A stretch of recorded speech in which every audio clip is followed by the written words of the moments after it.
Here's your preview of the energy for the month of September 2025, starting with the Hermit, which represents the zodiac sign of Virgo, the energy that we're in this minute.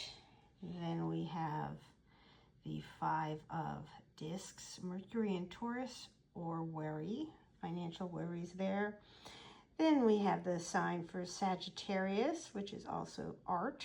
We have the Princess of Swords, the Queen of Swords, and then the High Priestess. So what does all this mean? Let's get into it. So the first card I pulled talks about kind of where we are going to feel at the beginning of the month, and that is this card, which represents the sun sign of Virgo, which is the sign that we're in right now. So if you look at this card, it's this old man. Someone represents ancient wisdom.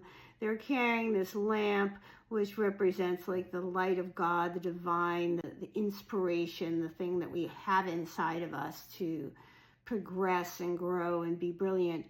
Then here you have the negativity that we're always having to protect from. These are the hounds of hell. And then this is like a sperm-like symbol, and then this is like an egg. So it's talking about the potential, the future, the new ideas, inspiration. So we're going into this month cautious. We have great ideas. We want to do great things, and yet we have to be careful.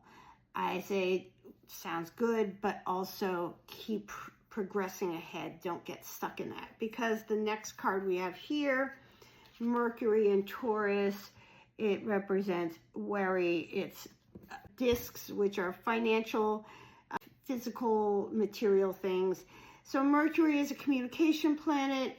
Taurus is about the work energy, the bull pushing ahead in terms of the physical. So there's this frustration of what you want to achieve. Maybe you're being blocked. Maybe it's just not going as fast as you can. Don't get too caught up in it. The next card I've got here is Sagittarius. That's what this card represents. It's the card art. It's really about starting to reinvent yourself, starting to think about what kind of different skills and disciplines can you combine. This represents like an alchemist. What you can combine, mix together to start to manifest into this new future that you wish to have. So it's a really good time of starting to kind of reinvent, think about where you want to be.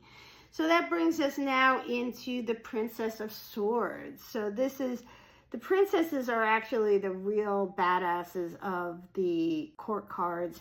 And she's earth and air. She's practical. She's got ideas. She wants to push ahead. She got ideas that she wants to put in action. She's strong and confident. So you're going to tap in, so it's going to hit more middle of the month where you're going to start to feel like, yes, I want to go forward with it. One caution though, don't feel too much of your bad self, because the next card we have here is the Queen of Swords. Now, I don't know if you can see what this is, but this is a head of who she has cut, someone she has cut off with this sword. This can be taking it a little too far, so I would say be careful of arrogance, be careful of what may be in your path to get to your goal. Don't be destructive. Don't be negative. Don't get caught up in your head in a repetitive thought pattern. Because as we get towards the end of the month, when we're now going into Libra, we are tapping into the energy of the moon, or the High Priestess. This is going to be a time of tapping into your deep intuition, starting to take all that energy that you sort of had at the beginning of the month, start to create a path for your spiritual journey. And what does that mean? It can mean like not just what you want to have financially, but what is going to nourish you as an individual going forward. So it's a very introspective, feminine, surrendering kind of intuitive energy as we wrap up the month. So that's kind of an overview of what you're going to see for the month of September. Please follow the daily cards to get more specific energy for the day. Over and out.